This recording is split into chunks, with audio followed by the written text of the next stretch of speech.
요한복음 2장 1절에서 11절의 말씀. 자, 찾으셨으면 우리 같이 읽습니다. 사흘째 되던 날 갈릴리 가나에 혼례가 있어 예수의 어머니도 거기 계시고 예수와 그 제자들도 혼례의 청함을 받았더니 포도주가 떨어진지라. 예수의 어머니가 예수에게 이르되 저들에게 포도주가 없다 하니 예수께서 이르시되 여자여 나와 무슨 상관이 있나이까? 내 때가 아직 이르지 아니하였나이다. 그의 어머니가 하인들에게 이르되 너에게 무슨 말씀을 하시든지 그대로 하라 하니라. 거기에 유대인의 정결 예식을 따라 두세 통 드는 돌 항아지 6이 놓였는지라. 예수께서 그들에게 이르시되 항아리에 물을 채우라 하신즉 아기까지 채우니 이제 떠서 연회장에게 갖다 주라 하심에 갖다 주었더니 연회장은 물로 된 포도주를 맛보고도 어디서 났는지 알지 못하되 물 떠온 하인들은 알더라. 연회장이 신랑을 불러 말하되 사람마다 먼저 좋은 포도주를 내고 취한 후에 낮은 것을 내거늘 그대는 지금까지 좋은 포도주를 두었도다 하니라. 예수께서 첫 표적을 갈릴리 가나에서 행하여 그의 영광을 나타내심에 제자들이 그를 믿으니라. 아멘. 오늘 본문의 말씀은 예수님께서 첫 번째로 행하신 이적에 대한 말씀입니다. 물로 포도주가 되신 그런 사건입니다. 아마 여러분 이 말씀을 너무나 잘 아실 건데 이적도 중요하지만은 그런데 이 이적이 주는 영적인 의미가 우리에게 정말 아주 커요. 그래서 오늘 이 말씀을 통해서 우리가 새해에 정말 하나님 앞에 우리 인생이 물이 포도주가 되게 하신 것처럼 물을 바꾸신 주님이 우리도 바꾸실 수 있다는 사실을 믿고 이 말씀 속에서 서로가 은혜 받기를 원합니다. 오늘날 많은 사람들을 보면요, 사람들의 모습을 보면은 주변에 이렇게 돌아다니는 사람들, 여러 사람들 막 보면요, 기쁨이 상실했다는 느낌을 많이 받아요. 뭐 옛날에는 뭐 막 웃으면서도 가는데 지금은 뭐 웃는 것도 없어요. 거의 뭐 그냥 웃는 것보다 그냥 인사도 그냥 아는 체 하고 그렇게 할 수 있을 만큼 세상의 사람들뿐만 아니라 심지어 교회 안에서도 이 기쁨이 상실해 버리고 있다는 느낌이 너무 많이 들어요. 여러분, 우리가 구원받았다는 것이 사실입니다. 하나님 앞에 구원받은 것이 구원받은 기쁨만으로도 우리가 너무나 기뻐서 정말 얼마나 감사합니까? 그런데 우리 안에도 그런 기쁨들이 사라져 버리고 있다는 것을 여러분 한번 생각해 보세요. 우리 안에 참 하나님 앞에 기쁨을 가지고 살아야 되는데 성경은 우리에게 늘 말씀하잖아요. 기뻐하라고 하잖아요. 성령의 열매 중에서도 기쁨이라는 그런 열매가 있습니다. 시편 32편 11절의 말씀에 보면 여호와를 기뻐하며 즐거워하라고 했어요. 시편 16편 11절에서도 주 앞에서 충만한 기쁨이 있고 주의 오른쪽에는 영원한 즐거움이 있다고 그래요. 그러니까 주님에게는 이 기쁨과 즐거움이 있어요. 왼쪽과 오른쪽에는 기쁨과 즐거움이 있는 거예요. 그런 주님 앞에도 이런 기쁨과 즐거움이 있고, 그리고 우리 안에도 정말 그런 기쁨을 가지고 살아야 되는데, 그런데 우리 안에 보면은 이런 기쁨과 즐거움이 우리 안에 사라져 있어요. 요한복음 15장 11절에서도 예수님께서 뭐라고 말씀하십니까? 내 기쁨이 너희 안에 있어 너희 기쁨을 충만하게 하려 함이라 그래요. 이미 우리 안에는 기쁨이 있어요. 예수님이 주시는 기쁨이 있어요. 그런데 우리 안에 예수님으로 인하여 우리에게 주신 기쁨이 어떻습니까? 그 기쁨을 충만하게 해야 되는데 그러지 못해요. 우리는 기쁨은요, 충만하게 해야 될 우리의 사명이 있는 거예요. 우리는 우리 안에 기쁨을 충만하게 할 수 있어야 돼요. 그래서 내게도 성령 충만하고 말씀을 하잖아요. 여러분, 주님께서 왜 이렇게 말씀을 하셨을까요? 그리스도인의 삶의 특징이 뭐라는 겁니까? 기쁨이라는 겁니다. 기쁨. 그래서 기뻐하라는 거예요. 기뻐하라는 거. 세상에도 기쁨이 있지만은 그러나 변하지 않는 기쁨, 뭐 피상적이고 잠시적인 그런 기쁨이 아니라 영원한 기쁨, 바로 그 기쁨을 가지라는 거예요. 그것이 어떤 기쁨입니까? 주 안에서의 기쁨입니다. 그런 기쁨이 어디서 나올까요? 오늘 본문을 통해서 그 기쁨을 우리가 발견할 수가 있게 되는 거예요. 오늘 본문의 말씀은 1절의 말씀에 보니까 갈릴리 가나라는 동네에 혼인잔치가 있었습니다. 예수님께서 본격적으로 세상에 자신을 드러낸 곳입니다. 예수님께서 그전에는 이제 광야에서 금식을 하시고 금식을 하시고 시험도 받으시고 요한에게 세례를 받으시고 그리고 난 뒤에 이제 예수님께서 자신을 세상에 드러낼 수 있는 곳을 바로 이곳을 선택하신 거예요. 갈릴리 가나라는 동네에 결혼식이 있었을 때 그때 이적을 베풀어 주심으로 세상에 자신을 드러내 보여주셨던 겁니다. 오늘 본문에 보면 갈릴리 가나라는 동네에 혼인 예식이 있었는데 이 결혼이라는 것은요 창세기로부터 아주 굉장히 중요하게 여겨진 의례입니다. 그러니까 이스라엘 백성들이 정말 가장 중요하게 여겼던 의례가 바로 그 기쁨의 의례가 이 결혼식이었었어요.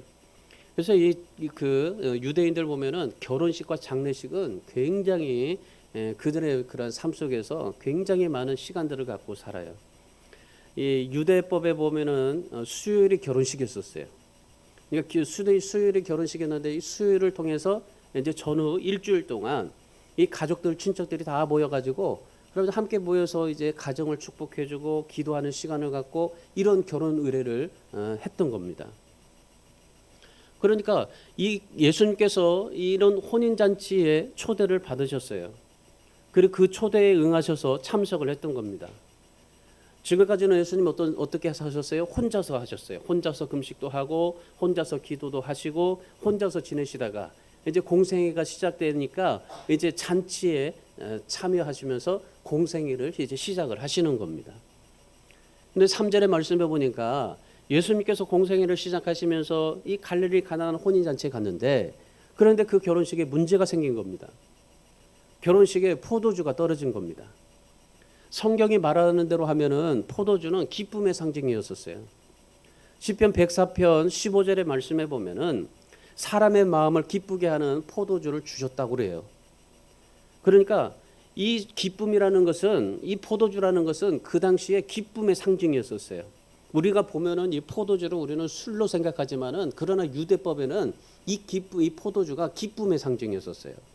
이사야서 55장 1절의 말씀에도 목마른 자들아 다 나오라 돈 없는 자도 오라 너희는 와서 사 먹되 돈 없이 값 없이 와서 포도주와 젖을 사라 말씀해요.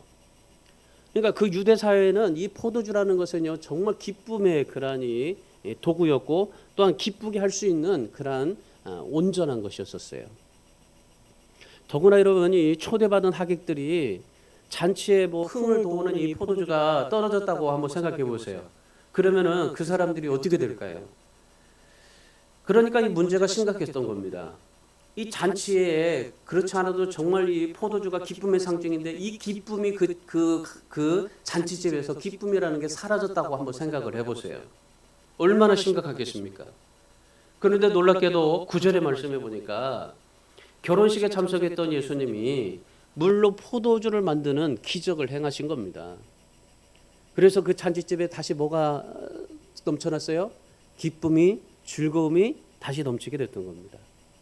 기쁨이 사라져 있는 이 잔치집에 주님이 기쁨을 다시 회복시켜 주었던 겁니다.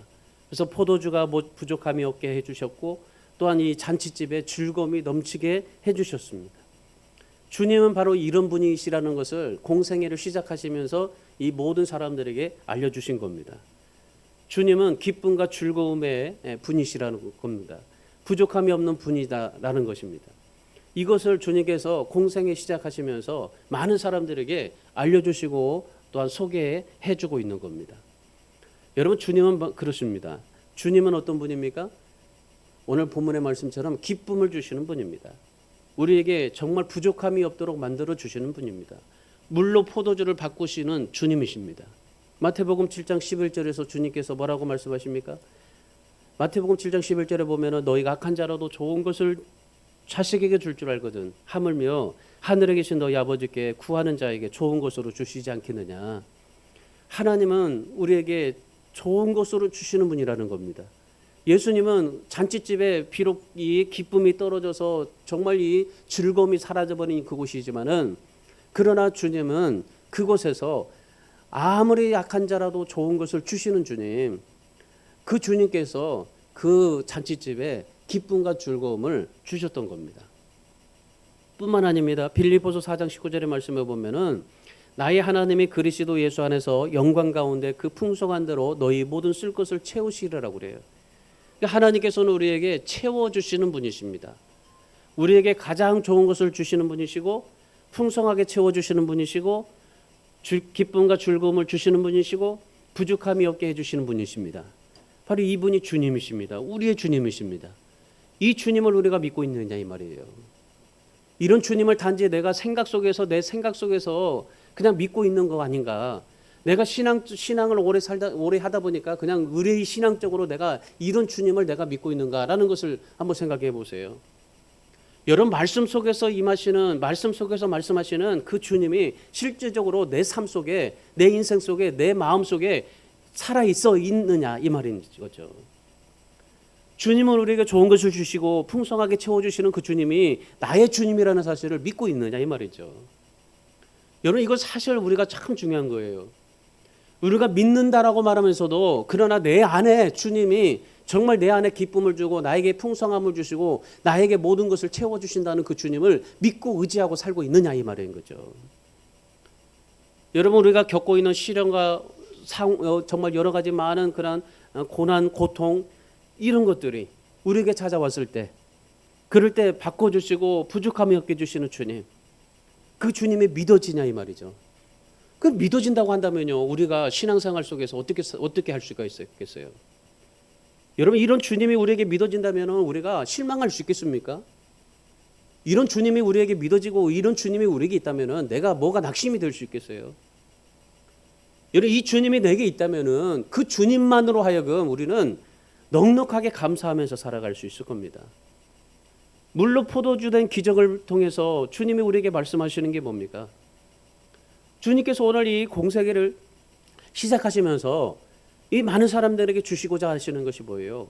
그게 기쁨입니다. 바꾸시는 겁니다.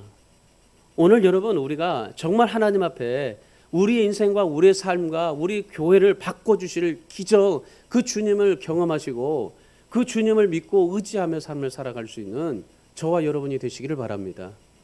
여러분 이 주님을 우리가 믿고 의지하며 삶을 살아갈 수 있어야 돼요. 그리고 우리가 어떻게 하면 이런 주님을 믿고 그렇게 정말 주님께서 바꿔주시고 역사해 주시는 기적을 우리가 볼 수 있느냐 이 말이에요.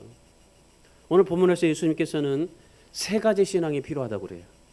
첫 번째는 주님을 청하고 믿음을 발휘해야 된다고 합니다. 2절의 말씀을 보세요. 2절의 말씀에 보면 예수님과 제자들이 결혼식에 초대를 받았어요. 예수님의 어머니가 예수님을 초청한 것을 보면은 아마도 짐작컨대 예수님의 그런 친척이 결혼하지 않았을까라는 싶은 생각이 들어요. 근데 성경은 누가 결혼했는지라고 말씀을 하지 않고 그냥 예수님께서 가나 혼인잔치에서 그냥 물로 포도주 된 기적을 만들었다 그렇게만 말씀을 해요. 그런데 중요한 것은 그 잔치에 중요한 것이 떨어졌다는 겁니다. 3절의 말씀에 보면 뭐라고 그랬어요? 포도주가 떨어진 거죠. 아까 잔치에 기쁨을 주는 게 뭐라고 그랬습니까? 포도주라고 그랬습니다. 그 포도주가 떨어졌어요. 그러니까 그 기쁨이 떨어졌을 때 그런 상황에 마리아가 했던 행동이 하나가 있어요. 그게 뭐냐면요. 그 마리아의 믿음을 발휘한 겁니다. 예수님 앞에 도움을 청한 겁니다. 여러분 우리의 믿음은요. 우리가 믿음을 가지고 있다고 하지만은 그러나 우리 믿음이 가지고 있으면 그냥 썩어질 것밖에 안 돼요. 우리의 믿음은 발휘해야 돼요. 이 마리아가 예수님을 믿었어요. 예수님을 알았어요. 예수님의 능력도 알았어요. 예수님에 대한 것들 모든 걸 알았어요. 알았지만은 그냥 이 마리아가 그냥 포도주가 떨어졌을 때 마리아가 어떻게 했을까요? 우리 같았으면 빨리 가서 사왔을 거예요. 사인들을 시켜서 포도주를 빨리 사오라고 했을 겁니다. 그런데 마리아는 그 믿음을 어떻게 합니까? 그 믿음을 발휘해요. 그래서 예수님 앞에 가요. 이 마리아는 예수님이 어떤 분이라는 걸 알고 있었던 거죠. 예수님에게 능력이 있었음을 알고 있었습니다. 자기 아들이지만은 그러나 하나님으로부터 성령으로 잉태된 그런 아들이기 때문에 하나님의 능력이 있다는 것을 이 마리아는 알았어요. 여러분 알아도요. 우리가 알아도 이 믿음이 발휘되지는 못하는 거예요. 마리아를 보세요. 예수님을 청하잖아요. 예수님을 청하고 그리고 그 잔치에서 포도주가 떨어졌을 때 자기의 믿음을 발휘해서 예수님 앞에 가잖아요. 마리아가 하인들에게 뭐라고 말합니까? 8절의 말씀해 보세요. 이제는 떠서 연회장에게 갖다 주라 하시며 갖다 주었더니 그 전에 뭐라고 그래요? 이 마리아가 예수님이 무슨 말씀을 하시든지 그대로 하라고 했잖아요. 그러니까 하인들에게 예수님이 뭐라고 하시든지 그대로 해라. 하인들의 물을 채워요. 물을 채우면서 이 물이 어떻게 포도주가 될까 의심하고, 예수님에 대해서 정말 믿었다고 했던 사람들조차도 어떻게 물이 포도주가 되느냐라고 생각할 수가 있어요. 심지어 여러분, 교회를 다니는 사람들도요, 어떻게 물이 포도주가 되느냐, 어떻게 요단강이 갈라질 수 있느냐, 어떻게 홍해가 갈라지느냐 의심하는 사람들이 있어요. 교회를 다니면서도, 하나님을 믿으면서도. 그런데 어떻게 성경에 그렇게 되길 수 있겠느냐. 여러분 한번 상상해 보세요. 그러면 내가 죽어서 어떻게 천국에 갈 수 있겠느냐 한번 생각해 보세요. 이런 확신 속에서 우리가 살지 못하면요, 어떻게 천국 갈 수 있겠어요? 천국 못 가는 겁니다. 이 세상에서 요단강이 갈라지고 홍해가 갈라진 것도 믿지 않는데 어떻게 우리가 천국 간다는 걸 어떻게 믿어요? 말이 안 되는 거죠. 하인들이 물을 채우면서도 어떻게 될까? 심지어 그 안에서 정말 예수님을 믿는 사람들조차도 어떻게 물이 포도주가 될까? 그렇게 염려하면서 그렇게 생각했던 사람들이 있었던 겁니다. 하인들이 그런 마음으로 채웠어요. 어떻게 이 물이 포도주가 될까? 그런데 주님의 말씀대로 떠다가 나눠줬더니 어떻게 됐습니까? 이전 포도주보다도 더 나은 포도주가 되었더라. 여러분, 이런 기적이 어떻게 나올 수 있었을까요? 이런 기적이 어떻게 나올 수 있었어요? 마리아의 믿음을 발휘했기 때문입니다. 마리아가 믿음을 발휘하지 않고 그냥 사오거나 또 옆집에서 구워왔으면은 그런 기적은 일어나지가 않았을 겁니다. 여러분, 믿음이라는 것은요, 현실에 맞게 판단하는 것이 아니에요. 믿음은 발휘하는 겁니다. 항아리에 물을 채우는 겁니다. 무슨 말씀을 하시든지 그대로 하는 겁니다. 그게 믿음입니다. 그때 기적이 일어난다는 것을 믿으시기 바랍니다. 여러분, 기도 드릴 때도요, 그냥 기도만 하지 마시고 기도하면서 아멘 아멘, 믿음으로 아멘 아멘 드려보세요. 그러면 그 기도의 응답이 이루어지는 겁니다. 말씀을 들을 때도 말씀을 믿는 믿음으로 받으면 은혜가 되는 겁니다. 성경에서 뭐라고 그래요? 마지못해서 하는 것은 하나님께서 받으시지 않는다고 하시잖아요. 그래서 우리 신앙은 말이죠, 이 믿음의 발휘가 돼야 돼요. 믿음을 정말 내 안에서 나타내야 돼요. 아무리 내가 믿음이 있다라고 해도 믿음이 나타내지 않으면 내 믿음이 결코 그냥 내 안에서의 믿음이지 주님의 믿음이 되지는 않아요. 주님으로 역사하는 믿음이 되지 않아요. 여러분, 우리의 믿음은 주님이 역사하시는 믿음으로 그런 믿음이 되어야 하는 겁니다. 내가 믿는다 믿습니다 하는 게 아니라 정말 믿습니다 하면서 그거를 주님 앞에 믿음을 드러내서 그 믿습니다가 실질적으로 우리 안에 기적으로 내 삶에 나타날 수 있게 그렇게 하나님 앞에 믿어주는 겁니다. 오늘 마리아의 믿음은 그 믿음이었었어요. 그냥 예수님이니까 나의 아들이고 하나님의 아들이니까 그냥 예수님이니까 그렇게 예수님을 믿지를 않았어요. 자신의 믿음을 주님 앞에 들여서 그 정말 주님이 하여금 그 능치 못할 일이 없게 바꿔주시고 역사해 주시고 어떻게든지 주님께서 하실 거라는 그런 믿음을 가졌던 것처럼, 여러분, 믿음을 발휘하면 아무리 어렵고 힘들어도 못할 일이 없게 될 줄 압니다.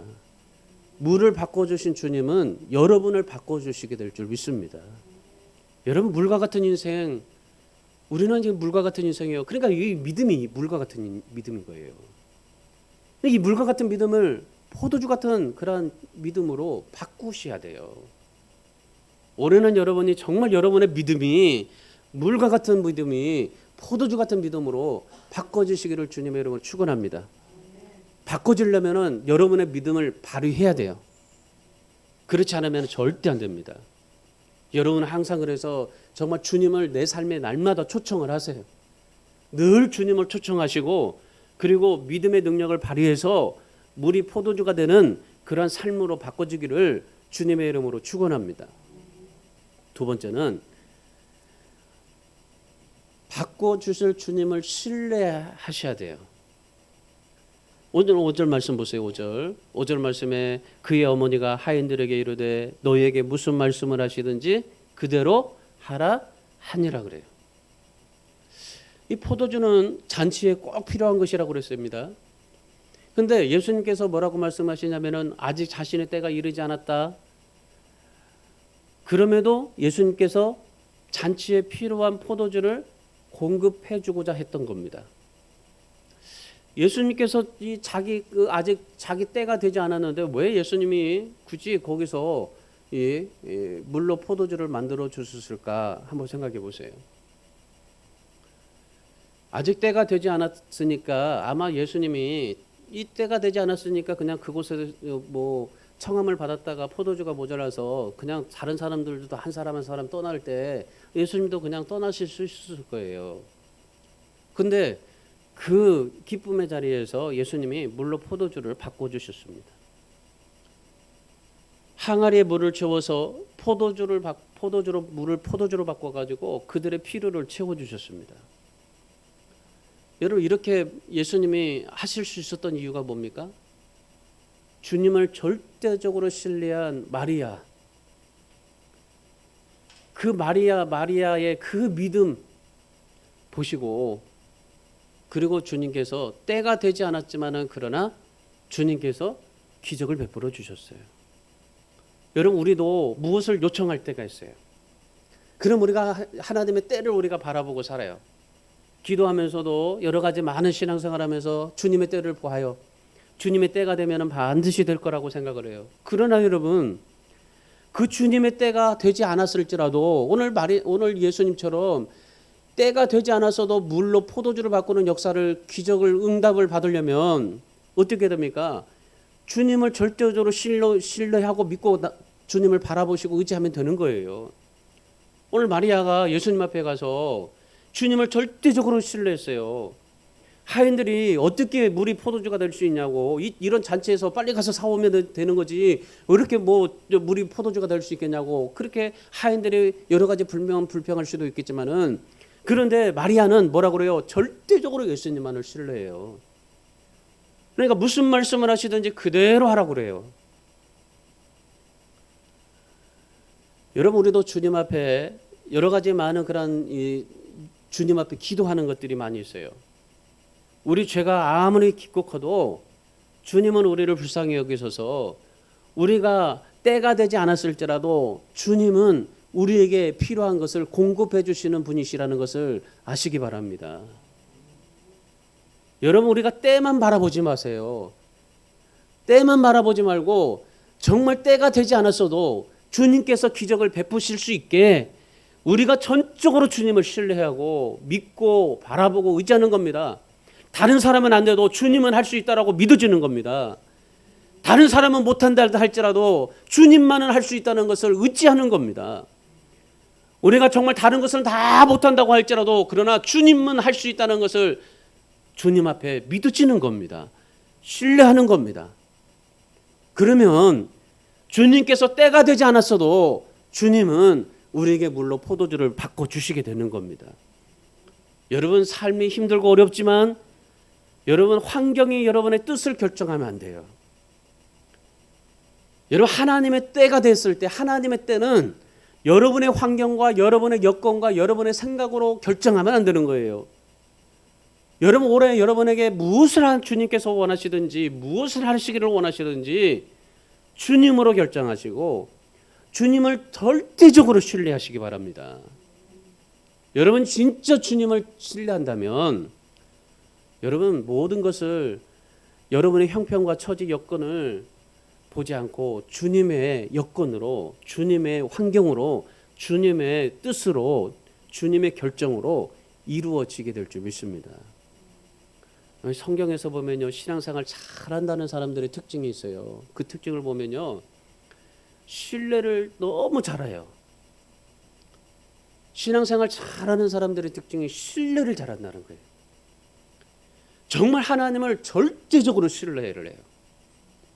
지금 보이는 상황은 없어요. 지금 되는 건 없어요.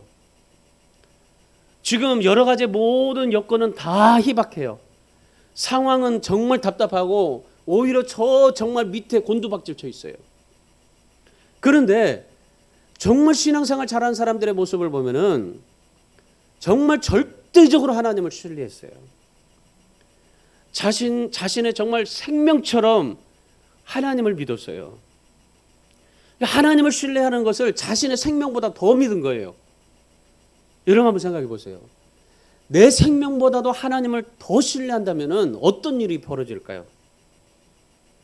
보통 보면은 뭐 돈이 있다고 하면은 돈으로 해결할 수가 있겠는데, 그런데 성경에 보면요, 하나님을 신뢰했던 사람들, 그 사람들이 정말 신앙생활 속에서 참 잘했다 하는 모습들을 볼 수가 있어요. 오늘 본문의 예수님의 어머니를 보십시오. 예수님이 무슨 말씀을 하시든지 하인들에게 뭐라고 그래요? 그대로 하라. 이 그대로 하라는 말은요, 절대적으로 신뢰하라는 말이에요. 하인들을 보내서 포도주를 사올 수도 있었지만, 그러나 마리아는 절대적으로 주님을 신뢰했어요. 주님의 결정대로 절대적으로 하겠다고. 마리아가 다급한 상황 속에서도 다른 것 보지 않아요. 오직 주님만을 바라보고 주님만을 신뢰합니다. 우리 사랑하는 여러분, 여러분은 무엇을 신뢰할 겁니까? 지난 한 해 동안 여러분이 무엇을 신뢰했습니까? 신뢰하다가 지금 어떤 것들을 여러분이 하나님 앞에 바꿔주시는 물로 포도주 되는 기적을 보았습니까? 나름대로 분주하고 힘들 때 무엇을 신뢰하고 결정하실 겁니까? 에스더 4장 16절에 보면요, 에스더는 죽으면 죽으리라고 결정하고 하나님을 정말 죽을 만큼 신뢰하고 나가요. 아수르의 왕에게 나갑니다. 다니엘서 6장 16절에서 다니엘은 죽기로 결정하고 사자굴에 들어가요. 죽음을 내놓고 하나님을 신뢰합니다. 올해 여러분, 정말 여러분이 하나님 앞에 물이 포도주가 되고 여러분이 정말 바뀌어지는 인생을 삶을 살기를 원한다면은 사람, 환경, 돈 신뢰하지 마시고 오직 주님을 절대적으로 신뢰함으로 더 나은 축복의 한 해가 되기를 주님의 이름으로 축원합니다.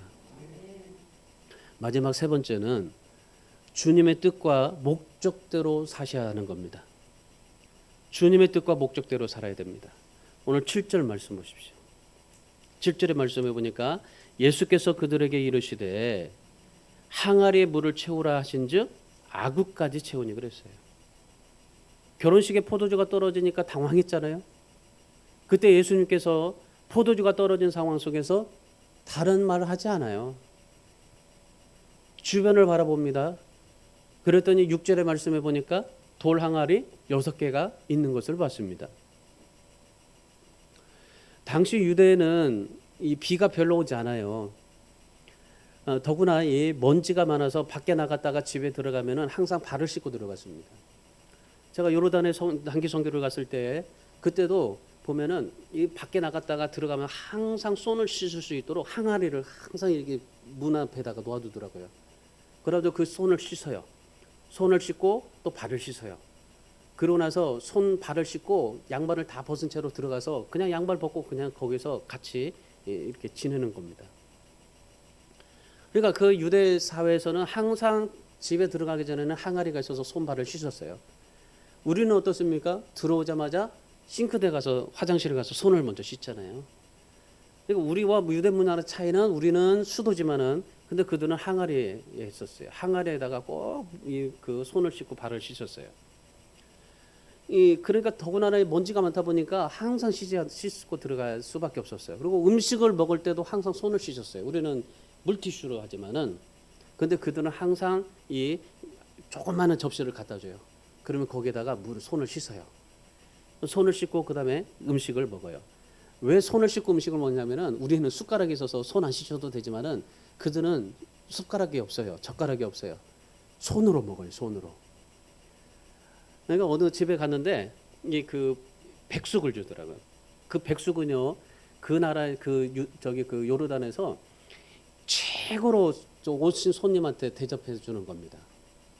백숙을 딱 만들어서 이제 그 안에 백숙 있잖아요. 근데 손을 씻으라고 해서 그 대접에다가 손을 씻고 나서 그리고 난 뒤에 그거를 손으로 뜯어서 먹는 거예요.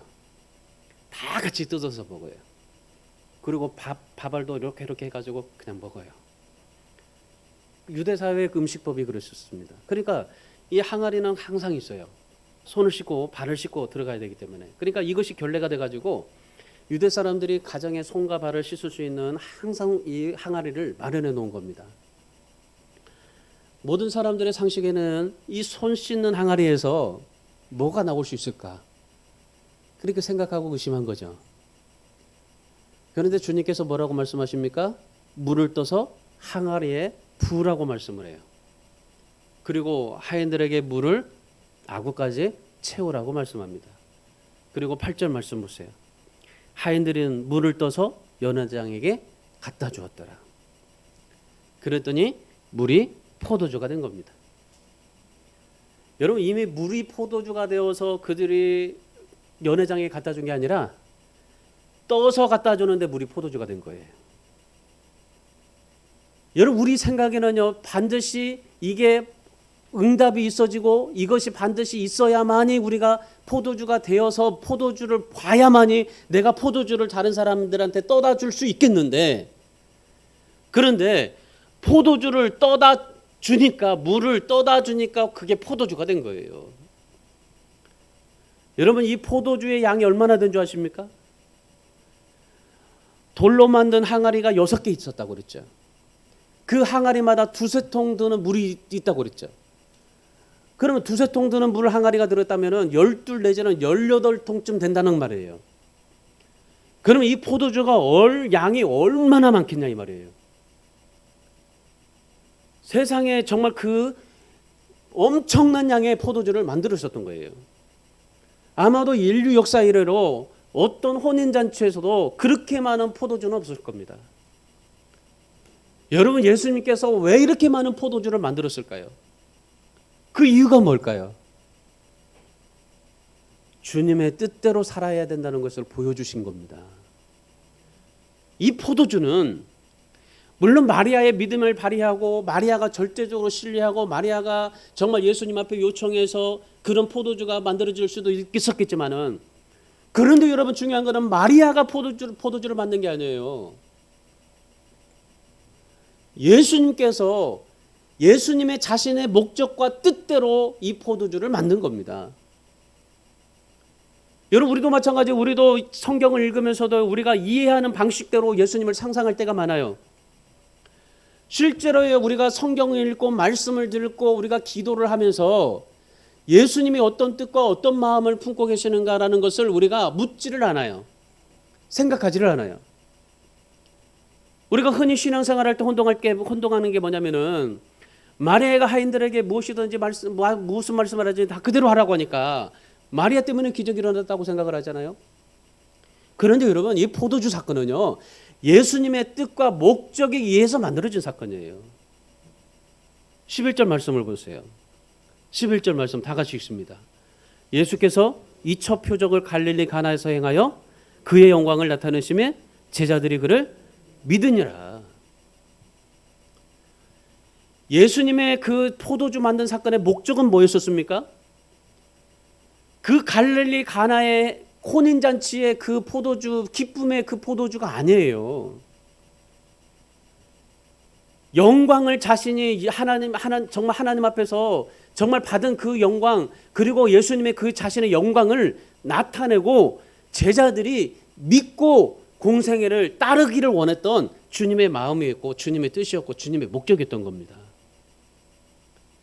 갈릴리 가나의 잔치에 포도주가 없어서 그들에게 기쁨을 주고자, 그들이 정말 부족하니까 뭘 채워주고자, 이런 주님의 의도도 있겠지만은, 그러나 그거는요, 마리아의 생각이고 그들의 생각이에요. 주님의 생각은 무엇입니까? 주님의 생각은 영광을 나타내고 제자들이 믿고 온전히 주님을 따르기를 위해서 주님께서 뿔로 포도주 만들었던 것입니다. 여러분, 우리가 흔히 생각할 때, 우리가 신앙생활할 때 놓치는 부분이 뭐냐면은 물이 포도주가 됐다는 사건 속에서 내가 정말 하나님 주님께서 나의 모든 것을 바꿔주실 거야, 정말 물과 같은 인생도 포도주로 만들어 주실 거라고 생각한 그것만 우리가 바라보고 살아가는데, 그런데 여러분, 우리는 그것보다도 더 정말 하나님의 말씀을 보면 볼수록 더 우리가 정말 영적인 의미를 깨달아야 될 게 뭐냐면은 주님께서 왜 포도주를 만드셨냐 하는 그 사건이에요. 이미 4절에서 주님께서 뭐라고 말씀하셨어요? 내 때가 아니라 그랬잖아요. 지금까지는 예수님의 어머니를 어머니라고 하셨지. 그런데 공생애를 시작하면서 뭐라고 말씀하세요? 여자여라고 말씀을 하잖아요. 그러니까 주님은 주님이 이 포도주를 만든 것은요, 주님의 목적대로 나타내신 거예요. 단순히 물을 포도주로 바꾸고 잔치의 흥을 이어가기 위해서 그들에게 물로 포도주를 만든 게 아닙니다. 그렇다면 이미 주님께서 내 때가 아직 이르지 않았으니까 나 그냥 가버릴 거야 라고 할 수도 있었을 거예요. 근데 주님의 뜻과 목적대로 그 영광을 나타내신 겁니다. 어떤 일이든지 주님은 바꿀 수 있다는 능력을 보여주신 겁니다. 여러분, 오늘 물로 포도주를 바꿨던 주님, 그 주님을 바라보시면서 우리도 바꿀 수 있다는 것을 믿으시기 바랍니다. 나도 바꿀 수 있다는 것을 믿으세요. 여러분의 지금 삶을 바꿀 수 있어요. 여러분의 인생을 바꿀 수 있어요. 여러분의 환경을 바꿀 수 있어요. 여러분의 처지를 바꿀 수 있어요. 주님은 능히 바꿀 수 있습니다. 그러나 우리가 한 가지 기억해야 될 건 뭐냐면, 물이 포도주가 돼서 그 잔치의 흥을 돋궈주는 그러한 믿음의 눈으로 보지 말고 주님의 목적과 주님의 뜻대로 하나님 앞에 살아볼 수 있게 주님의 목적대로 삶을 살아갈 수 있기를 바랍니다. 주님은 무에서 유를 창조하신 하나님이십니다. 그 주님이 우리를 새롭게 하실 분입니다. 그 주님이 믿어진다면은 그러면 바꾸실 수 있는 겁니다. 올해 여러분, 정말 여러분이 하나님 앞에 이런 물이 포도주가 되는 기적을 여러분이 보시려면은 정말 주님의 목적대로 삶을 살아가시되, 특별히 주님께서 쓰셨던 도구를 생각하십시오.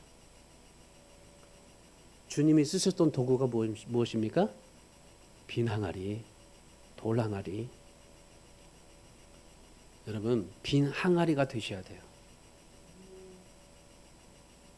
내 인생의 항아리라는 것에 내 것으로 가득 차 있으면요, 주님의 능력을 채울 수가 없어요. 내 걸 비워야 돼요. 내 항아리에 내 걸 비워줘야 돼요.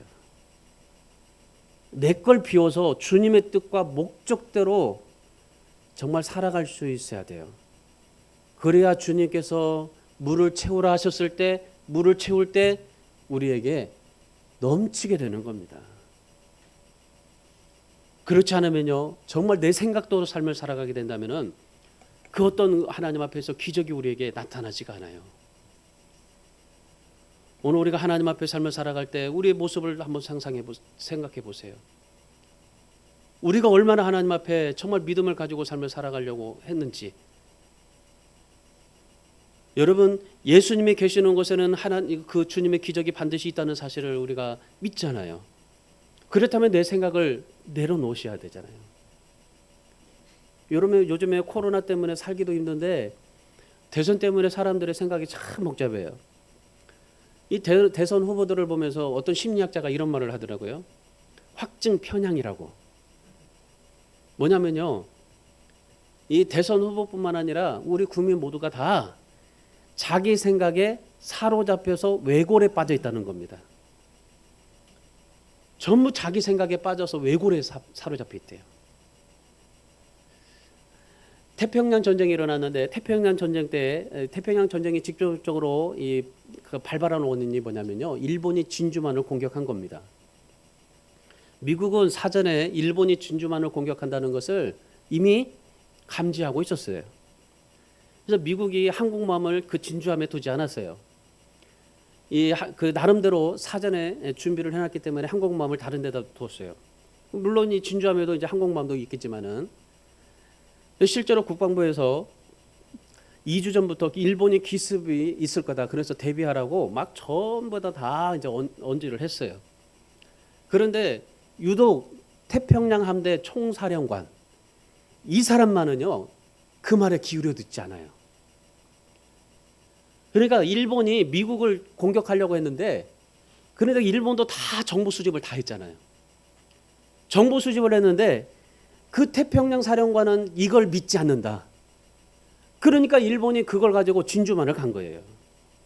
경고가 계속되었지만은 이 사령관은 진주만은 절대로 공격받지 않는다.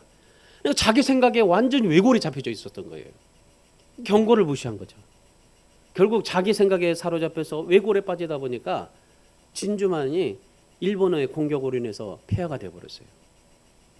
여러분 우리가 신앙생활할 때 중요한 건 그겁니다. 내 생각에 빠질 경우가 참 많아요. 그러나 여러분 우리는 빈 항아리가 돼야 돼요. 그래야만이 예수님의 기적을 볼 수가 있어요. 예수님이 계시는 곳에는 기적이 반드시 있습니다. 우리가 예수님을 내 삶 속에 받아들이고 믿음을 발휘하며 주님의 뜻과 목적대로 살면 오늘 본문에서 말씀처럼 물이 포도주 되는 기적을 반드시 보게 될 줄 믿습니다. 가나 혼인잔치에서 주님께서 어떻게 물로 포도주를 만들었는가? 누구도 설명할 수가 없는 거예요. 이것이 신앙이기 때문에 그렇습니다. 더글라스라는 사람은 이런 말을 했어요. 예수님은 물로 포도주를 바꾸실 뿐만 아니라 찌푸린 인상을 미소로, 두려움을 담대함으로, 절망을 희망으로, 사망을 옥토로, 죄로 가득한 영혼을 거룩한 영혼으로, 맛없는 세상을 맛있는 세상으로 바꾸실 수 있는 능력을 갖고 계시다. 우리 사랑하는 여러분, 우리 주안의 교회 모든 성도님 여러분, 오늘 주님께서 물을 포도주로 만드신 것처럼 여러분 인생이 바뀌어져서 시리에 빠져서 한숨을 쉬거나 탄식하는 사람이 없고 늘 감사와 찬송이 넘쳐나며 여러분의 인생과 여러분의 모든 삶에 우리 주안의 교회에 정말 기쁨이 넘치는 한 해가 되기를 주님의 이름으로 축원합니다. 기도하겠습니다.